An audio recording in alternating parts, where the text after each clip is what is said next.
ಆತ್ಮೀಯ ವೀಕ್ಷಕರೇ, Royce and creations YouTube ಚಾನಲ್ಗೆ ನಿಮಗೆ ಸ್ವಾಗತ. ಇಂದಿನ ಈ ವಿಡಿಯೋದಲ್ಲಿ 9ನೇ ತರಗತಿಯ ವಿಜ್ಞಾನ ವಾರ್ಷಿಕ ಪರೀಕ್ಷೆಯ ಮಾದರಿ ಪ್ರಶ್ನೆ ಪತ್ರಿಕೆಯನ್ನು ನಿಮ್ಮ ಜೊತೆ ಶೇರ್ ಮಾಡ್ತಾ ಇದ್ದೀನಿ. ಮಕ್ಕಳ ಯಾರೆಲ್ಲ ಮೊದಲ ಬಾರಿ ನಮ್ಮ ಚಾನಲ್ ನೋಡ್ತಾ ಇದ್ದೀರಾ ಸಬ್ಸ್ಕ್ರೈಬ್ ಮಾಡಿ ಹಾಗೂ ನಿಮ್ಮ ಫ್ರೆಂಡ್ಸಿಗೆ ಶೇರ್ ಮಾಡಿ.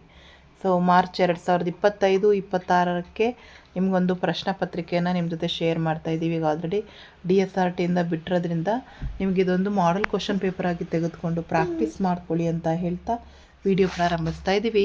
ಫಸ್ಟ್ ಮೇನ್ ಭಾಗ ಎ ಭೌತ ವಿಜ್ಞಾನ. ಫಸ್ಟ್ ಮೇನಲ್ಲಿ ಮಲ್ಟಿಪಲ್ ಚಾಯ್ಸ್ ಕ್ವಶನ್ಸ್ ಇದೆ, 3 ಕ್ವಶನ್ಸ್ ಇದೆ ಮಕ್ಕಳ. ಫಸ್ಟ್ ಕ್ವಶನ್, ಇಲ್ಲಿ ಕೊಟ್ಟಿರುವ ಚಲಿಸುತ್ತಿರುವ ಕಾರೊಂದರ ದೂರ ಕಾಲ ನಕ್ಷೆಯನ್ನು ಗಮನಿಸಿ. ಸೊ ಇದು ಏಕರೂಪ ಚಲನೆ ನಮಗೆ ಕಾಣಿಸ್ತಾ ಇದೆ ಮಕ್ಕಳ. ಸೊ ಇಲ್ಲಿ 5 ಕಿಲೋಮೀಟರ್ನಿಂದ 15 ಕಿಲೋಮೀಟರ್ವರೆಗೆ ಚಲಿಸಲು ಕಾರು ತೆಗೆದುಕೊಳ್ಳುವ ಸಮಯವನ್ನು ಲೆಕ್ಕ ಹಾಕಲಿಕ್ಕೆ ಹೇಳಿದ್ದಾರೆ. ಸೊ ಅದು ಇಲ್ಲಿ ಕೊಟ್ಟಿರೋ 20 ನಿಮಿಷ, 30 ನಿಮಿಷ, 10 ನಿಮಿಷ, 5 ನಿಮಿಷ ಇದೆ. ಆ್ಯಕ್ಚುಲಿ 20 ನಿಮಿಷ ಇಸ್ ದ ರೈಟ್ ಆನ್ಸರ್ ಆಗಿರ್ತದೆ ಮಕ್ಕಳ. ನೆಕ್ಸ್ಟು, ನೀರಿನಲ್ಲಿ ಮುಳುಗಿಸಿದ ಮೇಲೆ ಪ್ಲವನತೆಯ ಬಲವು ವರ್ತಿಸುವ ದಿಕ್ಕು ಅಂತ ಕೇಳಿದರೆ ಅದು ಯಾವಾಗಲೂ ಮೇಲ್ಮುಖವಾಗಿಯೇ ವರ್ತಿಸುವಂಥದ್ದು. ಹಾಗಾಗಿ option A is the right answer. Next, ಕೆಲಸ ಮಾಡುತ್ತಿರುವ ಮಿಕ್ಸರ್ ಗ್ರೈಂಡರ್ನಲ್ಲಿ ಗಮನಿಸುವ ಶಕ್ತಿಯ ರೂಪಾಂತರ. ಸೊ ಅದು ಏನಾಗಿರುತ್ತೆ ಅಂದರೆ ವಿದ್ಯುತ್ ಶಕ್ತಿಯಿಂದ ಯಾಂತ್ರಿಕ ಶಕ್ತಿ ಆಗುತ್ತೆ. Option C right answer. Next, second main, ಕೆಳಗಿನ ಪ್ರಶ್ನೆಗಳಿಗೆ ಉತ್ತರಿಸಿ ಅಂತ ಇದೆ. ಒಬ್ಬ ರೈತನು 10 ಮೀಟರ್ ಉದ್ದವಿರುವ ಒಂದು ಚೌಕಾಕಾರದ ಹೊಲದ ಬದಿಯ ಸುತ್ತಲೂ 40 ಸೆಕೆಂಡ್ ಚಲಿಸುತ್ತಾನೆ. ಆ ರೈತನು ಪ್ರಾರಂಭಿಸಿದ ಸ್ಥಾನದಿಂದ 2 ನಿಮಿಷ 20 ಸೆಕೆಂಡ್ಗಳ ಕಾಲದವರೆಗೆ ಚಲಿಸಿದರೆ ಆತನ ಸ್ಥಾನ ಪಲ್ಲಟದ ಪ್ರಮಾಣವನ್ನು ಕಂಡುಹಿಡಿಯಿರಿ. ಸೊ ಇಲ್ಲಿ ಚೌಕಾಕಾರದ ಹೊಲದ ಉದ್ದ ಗೊತ್ತು 10 ಮೀಟ್ರು. ಸೊ ಸುತ್ತಳತೆ ಏನಾಗ್ತದೆ ಮಕ್ಕಳ, 40 ಮೀಟ್ರ್ ಆಗ್ತದೆ. ಉದ್ದ 10 ಮೀಟ್ರ್ ಅಂದರೆ ಸುತ್ತ ಅವನು ಸುತ್ತಾ ಇರೋದು, ಹಾಗಾಗಿ 40 ಮೀಟರ್.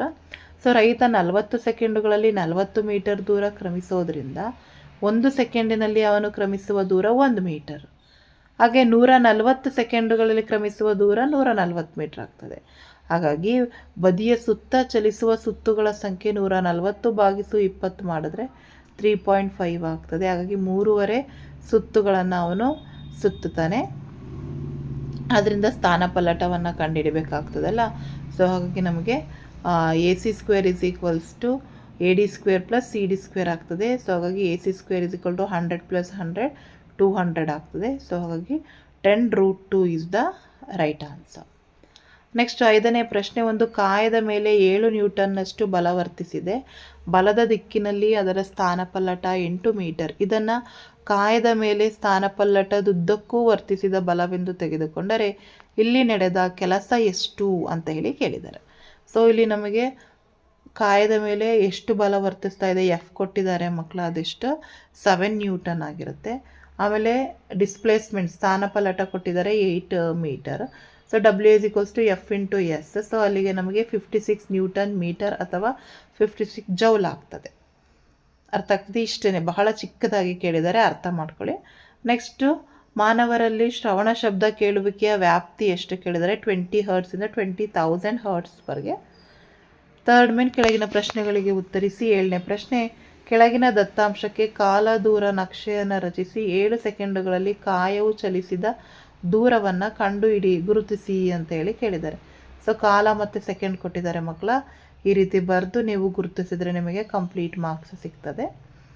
ನೆಕ್ಸ್ಟು, ಕಾಗದದ ಹಾಳೆಯು ಅದನ್ನು ಚೆಂಡಿನ ಆಕಾರದಲ್ಲಿ ಸುತ್ತಿ ಬೀಳಿಸೋದಕ್ಕಿಂತ ನಿಧಾನವಾಗಿ ಬೀಳುತ್ತದೆ ಏಕೆ ಅಂತ ಕೇಳಿದ್ದಾರೆ. ಯಾಕೆ ಅಂತ ಹೇಳಿದ್ರೆ ಕಾಗದದ ಹಾಳೆಯ ವಿಸ್ತೀರ್ಣ ಹೆಚ್ಚಾಗಿರೋದ್ರಿಂದ ಅದರ ಮೇಲೆ ವರ್ತಿಸುವ ಮೇಲ್ಮುಖ ನೂಕು ಬಲ ಅಥವಾ ಪ್ಲವನತಾ ಬಲ ಹೆಚ್ಚಾಗಿರ್ತದೆ. ಆದರೆ ಕಾಗದದ ಚೆಂಡಿನ ವಿಸ್ತೀರ್ಣ ಕಡಿಮೆ ಇದ್ದು ಅದು ಕಡಿಮೆ ಪ್ರಮಾಣದ ಮೇಲ್ಮುಖ ನೂಕು ಬಲವನ್ನು ಅನುಭವಿಸ್ತದೆ. ಇದರಿಂದಾಗಿ ಕಾಗದದ ಹಾಳೆಯು ಅದನ್ನು ಚೆಂಡಿನಾಕಾರದಲ್ಲಿ ಸುತ್ತಿ ಬೀಳಿಸಿದ್ದಕ್ಕಿಂತ ನಿಧಾನವಾಗಿ ಬೀಳ್ತದೆ.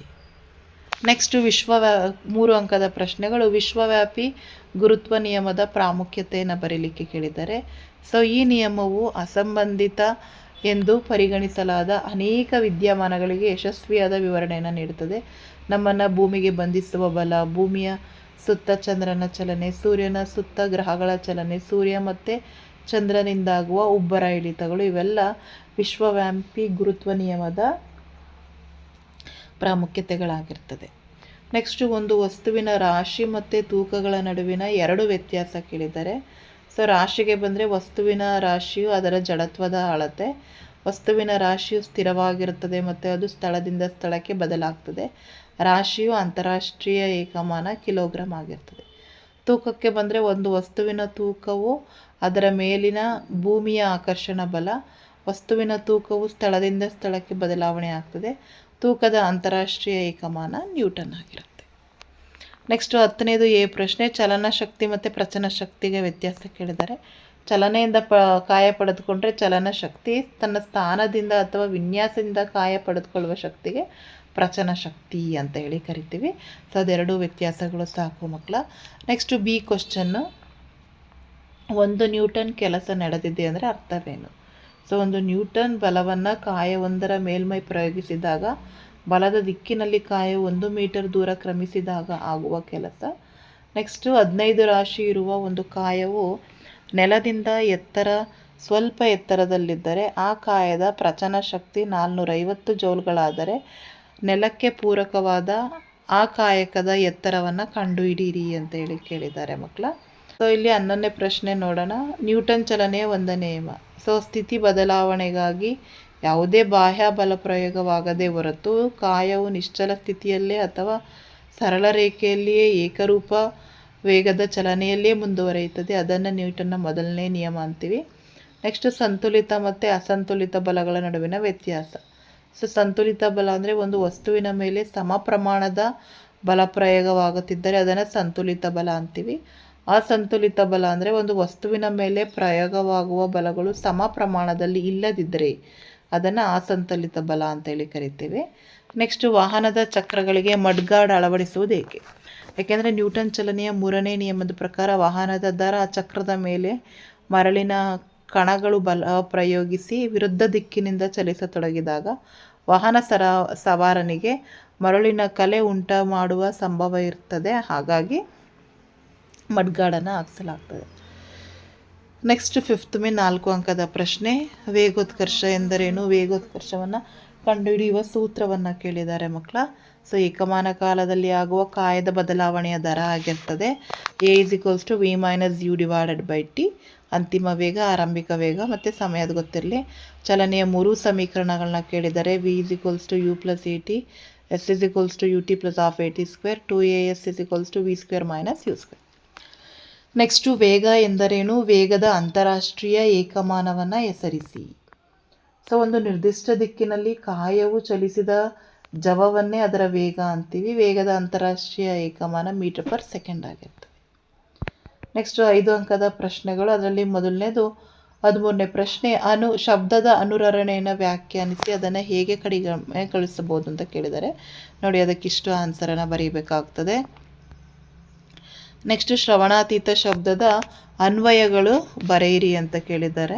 ಸೊ ಇದಿಷ್ಟು ಅದರ ಅನ್ವಯಗಳಾಗಿರ್ತದೆ. ಪ್ರತಿಧ್ವನಿ ಎಂದರೇನು? ಪ್ರತಿಧ್ವನಿ ಕೇಳಲು ಇರಬೇಕಾದ ಕನಿಷ್ಠ ದೂರ. ಸೊ ಪ್ರತಿಫಲಿತಗೊಂಡ ಶಬ್ದಕ್ಕೆ ಪ್ರತಿಧ್ವನಿ ಅಂತೀವಿ.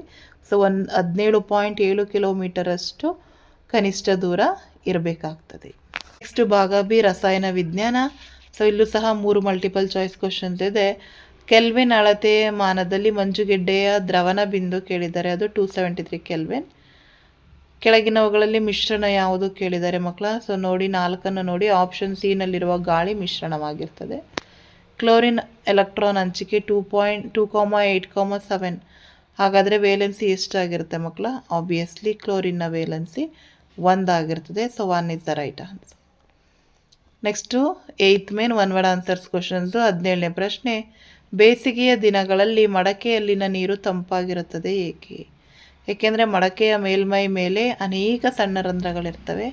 ಆ ರಂಧ್ರಗಳ ಮೂಲಕ ನೀರು ಆವಿಯಾಗ್ತದೆ. ಆವಿಯಾಗುವಾಗ ವಾತಾವರಣದ ಉಷ್ಣತೆಯನ್ನು ಬಳಸಿಕೊಳ್ತದೆ. ಇದರಿಂದ ಮಡಕೆಯ ಒಳಗೆ ಮತ್ತು ಮಡಕೆಯಲ್ಲಿ ನೀರು ತಂಪಾಗಿರ್ತದೆ. ನೆಕ್ಸ್ಟ್ ಸಿಲಿಕಾನನ್ನು ಲೋಹಾಬ ಅಂತ ಹೇಳಿ ಕರೀತಾರೆ. ಏಕೆಂದರೆ ಅದು ಲೋಹ ಮತ್ತು ಅಲೋಹಗಳ ಎರಡೂ ಗುಣಗಳನ್ನು ಹೊಂದಿರೋದ್ರಿಂದ ಲೋಹಾಬ ಅಂತೀವಿ. ಸೊ ಅಣು ಎಂದರೇನು? ಸೊ ರಾಸಾಯನಿಕವಾಗಿ ಜೊತೆಗೆ ಬಂಧಿಸಲ್ಪಟ್ಟ ಅಥವಾ ಆಕರ್ಷಣ ಬಲದಿಂದ ಬಿಗಿಯಲ್ಪಟ್ಟ 2 ಅಥವಾ ಹೆಚ್ಚು ಪರಮಾಣುಗಳ ಗುಂಪು. ಸೊ ಇಲ್ಲಿ ನಮಗೆ ಒಂದು ನಕ್ಷೆ ಕೊಟ್ಟಿದ್ದಾರೆ. ಇದರಲ್ಲಿ AB, PQ ಮತ್ತು XY ಬರಿಬೇಕು.